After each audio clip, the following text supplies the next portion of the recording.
सुमन दिल्ली में रहती थी। उसके पापा चाट का ठेला लगाते थे। सुमन भी इस काम में अपने पापा का साथ देती थी। पापा, ये लो, सारे गोलगप्पे भी तैयार हो गए और पानी भी बना दिया। बस मीठी चटनी आप बना लो, मैंने हरी चटनी बना दी है। सुमन बिटिया, सारा काम तो तूने ही कर दिया। तू तो मेरी आदत खराब कर रही है बेटी। कुछ दिनों में तू ससुराल चली जाएगी तो तेरे बिना काम में बिल्कुल मन नहीं लगेगा। तेरी बहुत कमी खलेगी बिटिया। बस रो दिए। सुमन, अब तू ही अपने पापा को संभाल। थोड़ी थोड़ी देर में मन भारी कर लेते हैं। पापा, मैं आपको छोड़कर कहीं नहीं जाऊंगी। मुझे ये शादी नहीं करनी। मैं भी आपके और माँ के बिना नहीं रह पाऊंगी। पापा नहीं बिटिया, ऐसे नहीं कहते। बेटियों को अपने ससुराल जाना ही होता है। केशव बहुत अच्छा लड़का है, तो ससुराल में बहुत खुश रहेगी। सुमन की शादी सूरत में तय हो गई थी। 1 महीने बाद सुमन की शादी थी, इसीलिए सुमन अपने माता पिता से दूर दूसरे शहर जाते थोड़ा उदास थी। सुमन बड़ी थी और एक छोटा भाई था जो अभी पढ़ रहा था। धीरे धीरे 1 महीना बीत गया और सुमन की शादी का दिन आ गया। सुमन के माता पिता उसे राजी खुशी डोली में विदा करते हैं। शादी के बाद सुमन दिल्ली से सूरत अपनी ससुराल आ जाती है। सुमन का पति केशव एक गैराज में गाड़ियों की मरम्मत करता था। सुमन समझदार थी, उसने आते ही पूरे घर को संभाल लिया। बस बहू, मैं और रोटी नहीं लूंगी, केशव को दे दे। बस एक ही रोटी देना, पेट में बिल्कुल भी जगह नहीं है। इतना स्वादिष्ट खाना बनाया है बहू कि मैं एक रोटी भूख से बढ़कर खा गई। कहा माँ जी, 2 निवाले की 1 रोटी होती है मेरी छोटी छोटी। अब मैं आ गई हूँ ना, तो रोजाना आपको ऐसे ही गरम गरम मेरे हाथ का बना भोजन खाना होगा। कोई बहाना नहीं चलेगा। हमारे तो भाग्य खुल गए बहू, जो तुम हमारे घर में बहू बनकर आई। जीती रहो। सुनिए, मैंने आपका टिफिन पैक कर दिया है, ये लीजिए। बस मैं 2 मिनट में आई। अब ठीक है, मैं बाहर तब तक मोटरसाइकिल निकालता हूँ। माँ जी, और क्या क्या राशन लाना है? बस यही बहू जो लिखवाया है, बाकी तुम अपने लिए जो चाहो खरीद लेना। ठीक है, मैं थोड़ी देर में लौटती हूँ। सुमन केशव के साथ मोटरसाइकिल पर बाजार चली जाती है। सुमन, कहो तो गैराज बाद में चला जाऊंगा। तुम अकेले घर सामान लेकर कैसे जाओगी? अरे आप चिंता मत करो, मैं ऑटो ले लूंगी। केशव सुमन को बाजार में छोड़कर गैराज जाने लगता है। तभी उसकी मोटरसाइकिल के आगे कहीं से एक पत्थर आ जाता है। केशव की मोटरसाइकिल लड़खड़ा जाती है और वो बहुत तेज गिरता है। केशव को काफी चोट आ जाती है। सुमन कुछ ही दूरी पर थी। हे ईश्वर, ये क्या हो गया? भाई साहब, थोड़ी मदद कीजिए। चिंता मत करो बहन जी, सब ठीक हो जाएगा। कुछ लोग सुमन की मदद करते हैं और केशव को बराबर के अस्पताल में ले जाते हैं। डॉक्टर केशव का इलाज करता है। कुछ देर बाद केशव को आराम मिलता है। ज्यादा गंभीर चोटें तो नहीं थी, पर केशव के पैर की हड्डी टूट गई थी। 2 दिन बाद केशव को छुट्टी मिलती है। माँ, मैं ठीक हूँ, बस पैर की हड्डी में ही तो फ्रैक्चर है। कुछ महीनों में मैं ठीक हो जाऊंगा, चिंता मत करो। अरे माँ हो ना बेटा, तू नहीं जानता, जरा सी खरोच भी बच्चे को आ जाए तो माँ का कलेजा निकल जाता है। और फिर तेरे तो इतनी चोट आ गई है। अब तो कुछ दिन के लिए गैराज भी नहीं जा सकता। जाना भी नहीं है, डॉक्टर ने अभी 6 महीने रेस्ट के लिए बोला है। आप चिंता मत करो, पैसों की कोई तंगी नहीं आएगी।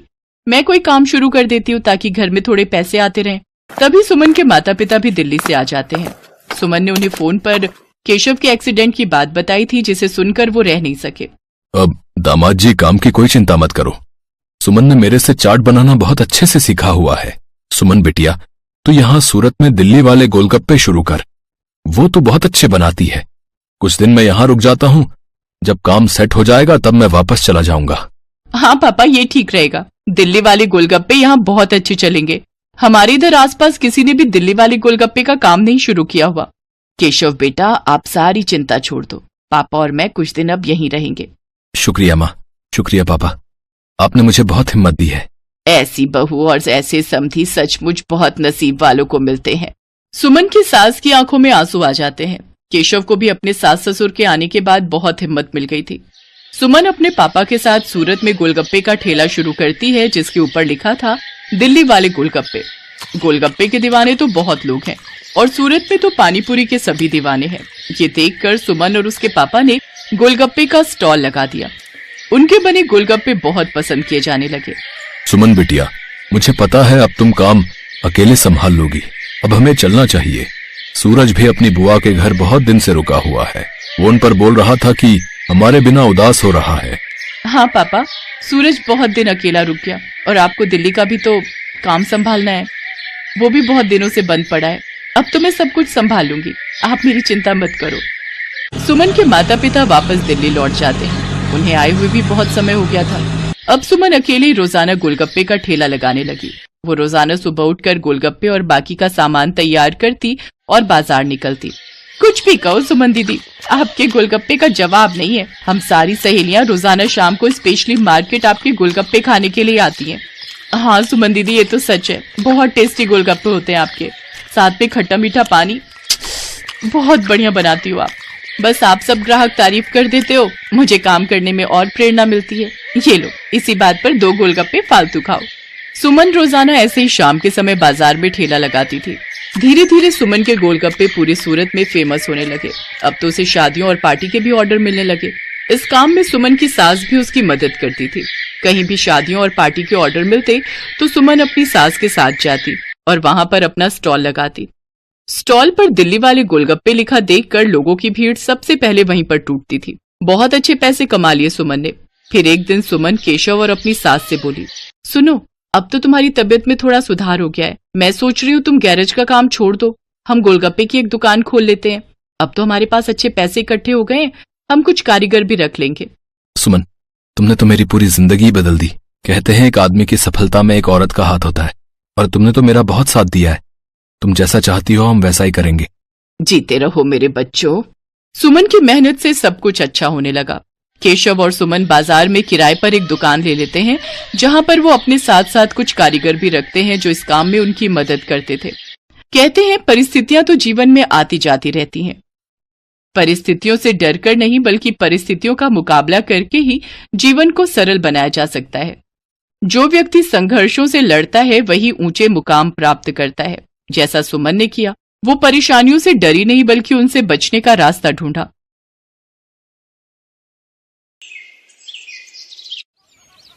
अरे भाई, कैसे दिए गोलगप्पे? 50 रुपए की प्लेट है।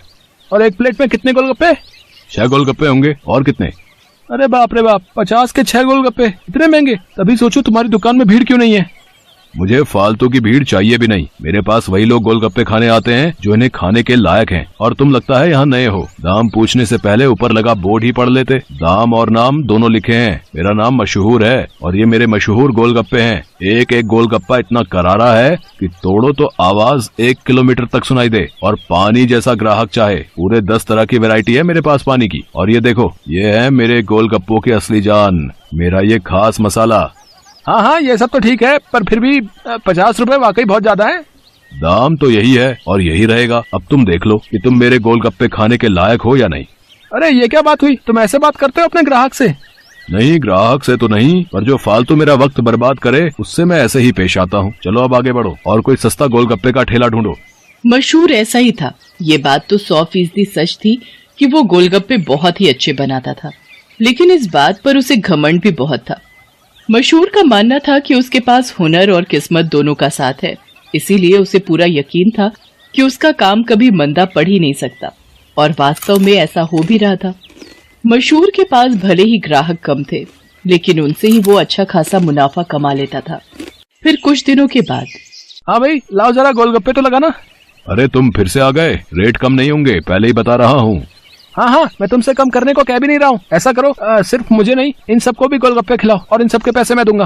है, पगला गए हो क्या? अब ऐसा करो, पहले पैसे रखो मेरे सामने, फिर बात करना।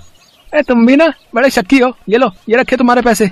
इतना कहकर सूरज ने पूरे 2000 रुपए मशहूर के सामने रख दिए। सूरज अपने साथ जिन लोगों को लेकर आया था वो देखने में ही गरीब लग रहे थे। मशहूर ने सभी को गोलगप्पे खिलाए, जिसके पैसे सूरज नहीं दिए। फिर सबके जाने के बाद, क्या बात है भाई, कोई लॉटरी वॉटरी लग गई है क्या? अभी तो नहीं लगी, पर जल्दी लगने वाली है। क्या मतलब? तुम्हें कैसे पता कि लॉटरी लगने वाली है तुम्हारी? क्योंकि निरंजन बाबा ने मुझसे ऐसा कहा है। वो बहुत ही बड़े सिद्ध बाबा हैं। उन्होंने मुझसे कहा है कि मैं जितने लोगों का पेट भरूंगा, वो भी बिना उनसे कुछ लिए, मेरी लॉटरी लगने के उतने ही चांसेस बढ़ जाएंगे। तुम भी निरे उल्लू हो भाई, हैं? बाबा जी ने तुम्हें गरीबों को खाना खिलाकर कुछ भला काम करने को कहा होगा। जितने पैसे तुमने मेरे गोलगप्पे खिलाने में खर्च किए, उतने में तो तुम पूरा भंडारा कर सकते थे। मैं जानता हूँ, पर मुझे इन लोगों को कुछ ऐसा खिलाना था जो इनके बस के बाहर हो। खाना तो कोई ना कोई इन्हें खिलाई देता होगा, पर तुम्हारे गोलगप्पे वो इनके नसीब में कहाँ से आते? और बाबा जी ने मुझसे यही तो कहा था कि जाकर किसी का नसीब बदलो, तो मैंने बदल दिया। अब देखना, मेरी लॉटरी जरूर लग जाएगी। मशहूर और सूरज बात कर ही रहे थे कि तभी सूरज का फोन बजने लगा। हेलो, हाँ भाई, क्या तू सच बोल रहा है? सच में? ओ वाह वाह वाह भाई, मजा आ गया भाई, मजा आ गया। तू वहीं रुक, मैं बस वहीं आ रहा हूँ मैं। अरे अरे क्या हो गया, कहाँ भागे जा रहे हो? मेरी लॉटरी लग गई भाई, वो भी पूरे 10 लाख की। शुक्रिया भाई, शुक्रिया यार, बहुत शुक्रिया यार, सच में तुम्हारे गोलगप्पों की वजह से ये सब हो पाया। अच्छा अब मैं चलता हूँ, मैं फिर आऊंगा और अगली बार और ज्यादा लोगों को लेकर आऊंगा, तुम तैयार है ना? इतना कहकर सूरज वहाँ से चला गया, लेकिन मशहूर को सोचने पर मजबूर कर गया। मेरे गोलगप्पे ऐसा भी कर सकते हैं, मुझे तो पता ही नहीं था। अगर मुफ्त में मेरे गोलगप्पे खिलाकर इस लड़के की किस्मत खुल सकती है तो फिर मेरी क्यों नहीं? हाँ, अब से मैं भी लोगों के नसीब बदलूंगा। अब वो नहीं, बल्कि मैं खुद अपने गोलगप्पे लोगों को फ्री में खिलाऊंगा। अगले दिन मशहूर ने सबसे पहले अपने लिए एक लॉटरी का टिकट खरीदा और फिर उसके हाव भाव बिल्कुल ही बदल गए। साथ ही उसकी दुकान का बोर्ड भी अब गोलगप्पों की कीमत की जगह पर लिखा था बिल्कुल फ्री। मतलब वो सच में अब लोगों को मुफ्त में गोलगप्पे खिला रहा था। साहब, कभी सपने में भी नहीं सोचा था कि आपकी दुकान में खड़े होकर गोलगप्पे खा सकूंगा। भगवान आपका भला करे, आपकी खूब तरक्की हो, आप जो चाहो वो सब आपको मिले, मैं भगवान से यही प्रार्थना करूंगा। मशहूर को पहली बार किसी ने ऐसा कुछ कहा था। मशहूर को बहुत अच्छा लगा, लेकिन अब भी मशहूर के दिमाग में उसका खुद का फायदा पहले था। उस दिन अपने बनाए हुए सारे गोलगप्पे मुफ्त में खिलाने के बाद वो फौरन लॉटरी ऑफिस पहुंचा। मशहूर चंद, हाँ मुबारक हो, आपको इनाम मिला है पूरे 10,000 का। क्या सिर्फ 10,000? और पहला इनाम तो 10 लाख का था। हाँ तो वो पहला इनाम भी तो है। आपकी किस्मत इतनी भी अच्छी नहीं है, शुक्र मनाइए कि 10,000 तो मिले। मशहूर इनाम के 10,000 लेकर अपने घर वापस आ गया। वो उदास था और नाराज भी। क्या हुआ जी, लॉटरी लगी क्या? लगी भी और नहीं भी, ये देखो 10,000 मिले हैं। अरे वाह, तो फिर आप उदास क्यों? आपको तो खुश होना चाहिए ना। अरे पर 10,000 से क्या होता है, इतने में तो 4-5 दिनों में अपनी दुकान से ही कमा लेता हूँ। उस लड़के को तो पहला इनाम मिला था, वो भी पूरे 10 लाख का, और उसने तो इतने कम गोलगप्पे खिलाए थे। मैंने तो अपने सारे गोलगप्पे मुफ्त में खिला दिए, फिर भी मुझे क्या मिला और उसे क्या मिला? ओफो, ये सब क्यों सोच रहे हो आप? आपने जितने भी गोलगप्पे मुफ्त में खिलाए उनकी लागत तो निकल गई ना, बोलो। हाँ, उससे तो ज्यादा ही हैं ये पैसे। तो फिर आपको नुकसान थोड़े ही हुआ है जो ऐसे मुंह लटका कर बैठे हो। 4-5 दिनों में जितना कमा पाते वो एक ही दिन में मिल गया, ये कम है क्या? मशहूर को अपनी पत्नी मोहिनी की बात ठीक लगी और उसने अपना इरादा और पक्का कर लिया। उसने आगे भी लोगों को फ्री गोलगप्पे खिलाना जारी रखा और हर रोज लॉटरी का टिकट खरीदना भी, कभी कम तो कभी ज्यादा, लेकिन हर रोज मशहूर का कुछ न कुछ इनाम जरूर निकलता था, जिससे मशहूर का हौसला और भी मजबूत होने लगा। इसके साथ ही मशहूर को अब ये सब करने में बहुत खुशी भी मिल रही थी। हर रोज लोगों के मुस्कुराते चेहरे उसकी दुकान से लौटते थे। उसके गोलगप्पे न जाने कितने मायूस चेहरों की मुस्कान बन रहे थे। फिर एक दिन, अरे मशहूर भाई, ये क्या है? ये कमाल कब से हो गया?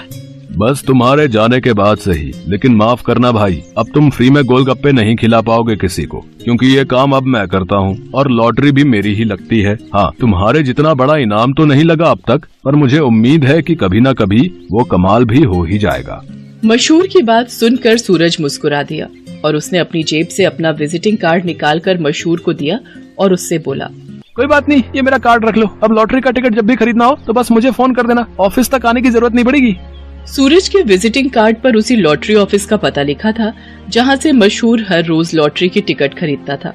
असल में वो ऑफिस सूरज का ही था और उसी की वजह से हर रोज मशहूर का कोई न कोई इनाम जरूर निकल रहा था। कार्ड देखते ही मशहूर सारी बात समझ गया। उसने सूरज के सामने हाथ जोड़ते हुए कहा, मैं ये बिल्कुल नहीं पूछूंगा कि तुमने ये सब क्यों किया, क्योंकि शायद मैं जानता हूँ। बहुत बहुत शुक्रिया भाई, मुझे ये एहसास कराने के लिए कि ज्यादा पैसे कमाने से जरूरी है दुआएं कमाना, लोगों को खुशियाँ बांटना, जो मेरे गोलगप्पे बहुत आसानी से कर सकते हैं। इसके बाद मशहूर ने कभी लॉटरी का टिकट नहीं खरीदा, बल्कि वो फिर से अपने गोलगप्पे बेचने लगा। लेकिन उसके गोलगप्पों का दाम पहले से बहुत कम था, जिसकी वजह से अब हर कोई उसके स्वादिष्ट गोलगप्पों का मजा ले पा रहा था। अब भले ही मशहूर के गोलगप्पे थोड़े सस्ते थे, लेकिन ग्राहक पहले से कहीं ज्यादा थे। मतलब मुनाफा भी पहले से ज्यादा ही था। इसके साथ ही मशहूर ने फ्री गोलगप्पे खिलाना भी नहीं छोड़ा। आखिर के 10-20 गोलगप्पे वो जरूर गरीबों को मुफ्त में खिलाता था, क्योंकि अब उसे गोलगप्पों के साथ साथ खुशियां बांटने की भी आदत जो हो गई थी।